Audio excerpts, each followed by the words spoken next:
Akbar, Allahu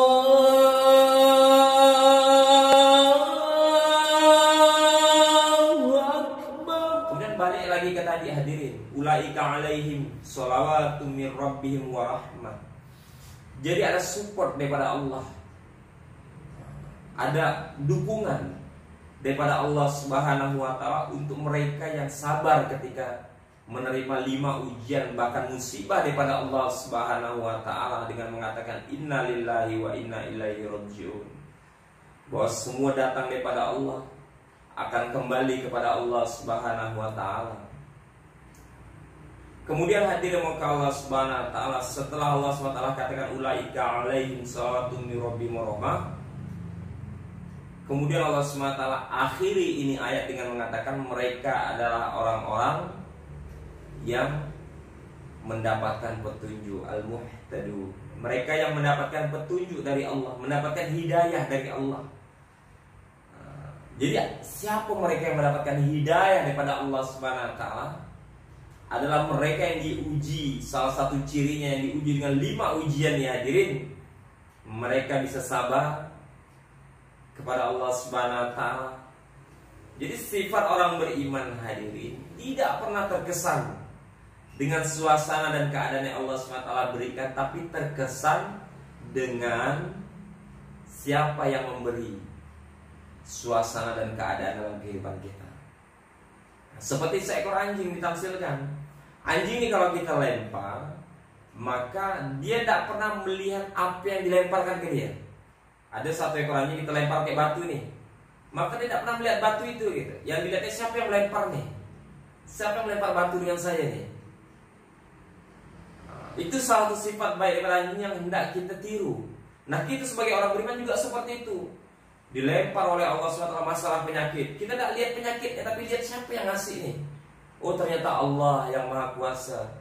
Yakin penyakit Allah lemparkan ke kita beserta obatnya. Allah lemparkan pada kita masalah hutang piutang, jangan lihat hutang piutangnya, dia siapa yang melempar nih. Oh Allah Subhanahu wa ta'ala.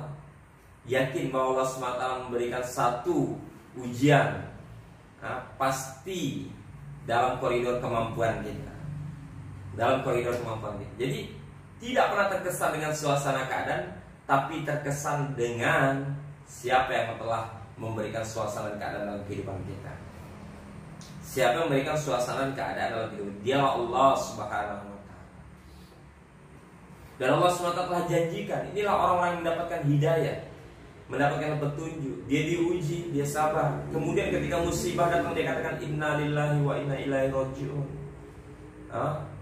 Hartanya hilang, dia katakan inna lillahi wa inna ilaihi raji'un. Rumah tangganya berantakan, pisah suami istri, dia katakan inna lillahi wa inna ilaihi raji'un. Usaha bangkrut, dia katakan inna lillahi wa inna ilaihi raji'un. Penyakit datang, semua dia katakan datang dari Allah. Dia yakini bahwa semua ini datang daripada Allah Subhanahu wa ta'ala, dan pasti akan kembali kepada Allah Subhanahu wa ta'ala, dan pasti akan kembali kepada Allah Subhanahu wa ta'ala. Jadi hadirin muliakan Allah Subhanahu wa ta'ala, orang-orang yang mendapatkan hidayah, ini janji Allah Subhanahu wa ta'ala. Allah Akbar. Dalam perkara kehidupan kita nih hadirin, pertolongan Allah dan hidayah daripada Allah Subhanahu wa ta'ala suatu perkara yang mahal. Yang pertama tadi Allah SWT telah janjikan mereka yang mendapatkan support, mendapatkan pertolongan daripada Allah Subhanahu wa ta'ala, yang menjalani 5 ujian ini dengan sabar dan ditimpa musibah, mereka katakan inna lillahi wa inna ilaihi raji'un. Ulaika alaihim sholawatu min rabbihim wa rahmah. Mereka yang mendapatkan support, mendapatkan pertolongan daripada Allah Subhanahu wa ta'ala. Salah satu asbab hadirnya pertolongan Allah dalam ujian, dalam musibah yang kita jalani, dengan satu ayat Quran berjudul inna wasta'inu bis-sabri was-shalah, dan cari pertolongan Allah Subhanahu wa ta'ala dengan sabar dan sholat. Allah Akbar. Ternyata ketika kita tidak cukup hanya kita dengan sabar tadi dalam ini ayat orang yang sabar ketika diuji mendapatkan musibah, tapi kita juga harus menegakkan sholat. Maka hadirlah pertolongan Allah Subhanahu wa ta'ala. Nah, kemudian orang-orang yang mendapatkan hidayah, bentuk daripada orang-orang, ciri-ciri orang mendapatkan hidayah daripada Allah adalah yang sabar ketika menghadapi ujian, dan musibah tadi. Kemudian yang ditolong oleh Allah, dialah yang mendapatkan hidayah. Dialah yang mendapatkan hidayah oleh Allah. Ketika kita hanya mendapatkan ujian tanpa pertolongan Allah, belum dikatakan mendapatkan hidayah daripada Allah Subhanahu wa taala. Hidayah daripada Allah Subhanahu wa taala banyak bentuknya, berbagai macam caranya. Tidak bisa kita lihat daripada hidayah daripada Allah Subhanahu wa taala ini, Masya Allah, hanya berbentuk zahir, tapi bentuk batin. Allah berikan kekuatan di batin kita ketika kita mendapatkan musibah, ujian. Ini bentuk daripada hidayah daripada Allah. Allah buat kita sabar, Allah buat kita istighfar, mengukur daripada dosa yang telah kita kerjakan sebab datangnya musibah tadi, bentuk daripada hukuman. Jadi hadirin maka Allah Subhanahu wa taala, jadi perkara hidayah ini perkara yang sangat penting. Jadi sangat penting dalam kehidupan kita manusia. Hidayah ini sangat penting. Maka Rasulullah SAW senantiasa ingatkan, perintahkan kepada kita, jangan pernah putus meminta hidayah. Jangan pernah putus minta hidayah. Bahkan syarat wajib diterimanya sholat, kita wajib minta hidayah.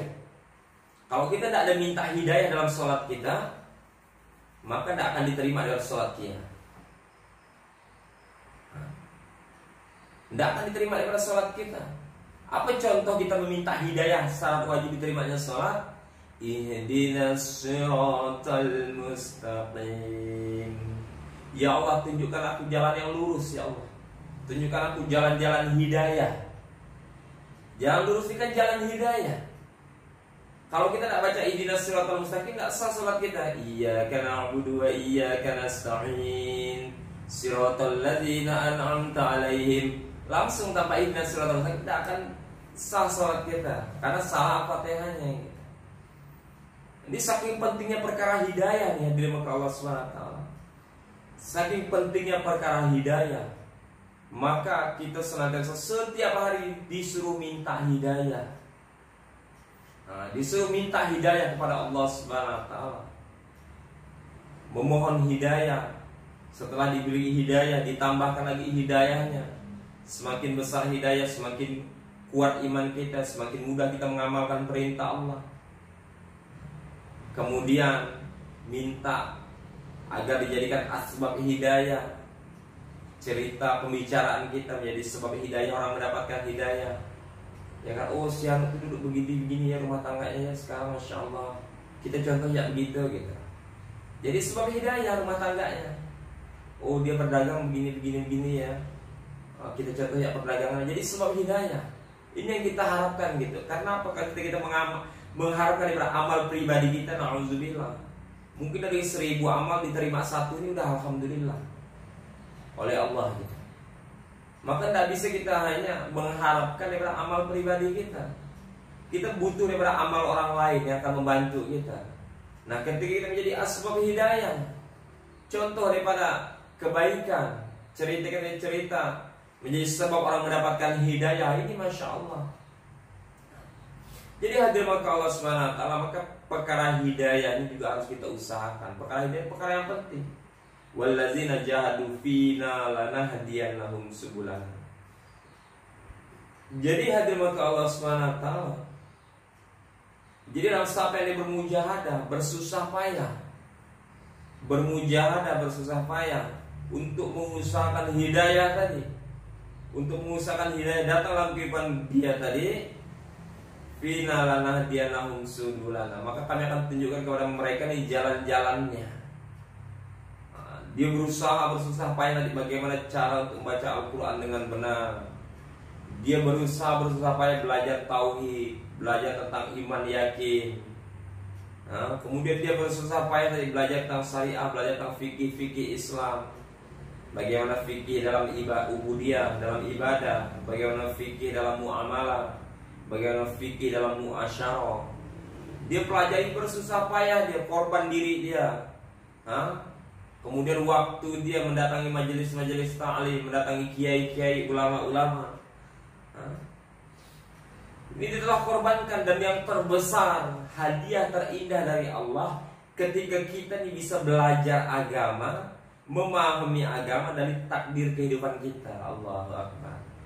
Jadi kita bisa memahami agama, belajar agama dari takdir hidup yang Allah Subhanahu wa taala berikan kepada kita.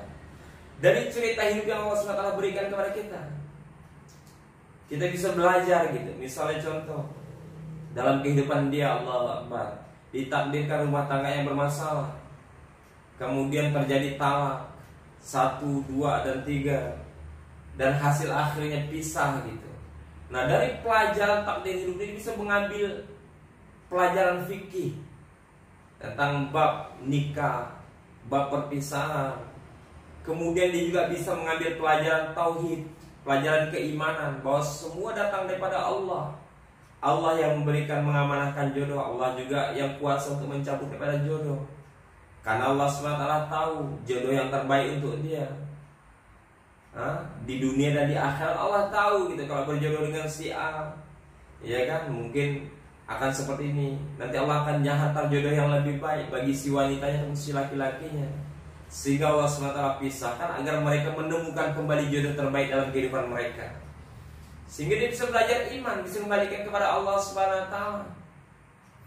Nah, kemudian bisa jalan untuk dia belajar muhasabah diri. Allahu Akbar. Kenapa sampai rumah tangganya diberantakan oleh Allah, sampai bercerai suami dan istri, terpisah anak dengan ayah atau anak dengan ibu tadi. Oh, ternyata benar.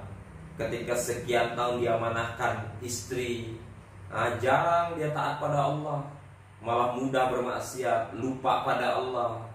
Dulu waktu belum ada dihantar istri yang si A, ya kan, maka rajin dia tahajud. Begitu ada istri, malah jarang sholat berjamaah, ya kan, lupa ngajinya, lepas zikirnya.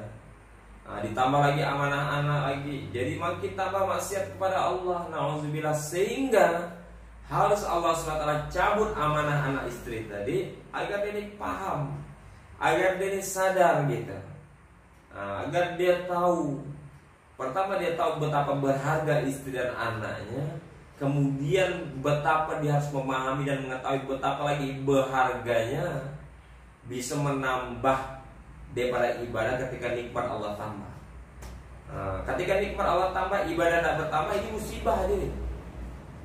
Akan datang hukuman. Nikmat Allah tambah, ibadah kita tak bertambah, tunggu musibah daripada Allah Subhanahu wa taala, hukuman daripada Allah Subhanahu wa taala. Maka penting ketika nikmat Allah Subhanahu wa taala tambah, maka ibadah kita harus bertambah juga hadirin, agar semakin bertambah lagi nikmat kepada yang Allah Subhanahu wa taala berikan. Bertambah lagi nikmat yang Allah Subhanahu wa taala berikan. Maka hidayah, perkara hidayah, Masya Allah. Dan ternyata dengan sebab rumah tangganya berantakan tadi, dia pun telah mendapatkan hidayah daripada Allah. Lagi menegakkan daripada sholat berjamaah, istiqomah lagi baca Quran dan zikirnya, kemudian bisa hidup lagi dakwahnya, dan lain sebagainya gitu. Terkadang ada menurut nafsu kita ini tidak baik, menurut nafsu kita ini buruk takdir hidup ini, tapi menurut Allah ini yang terbaik.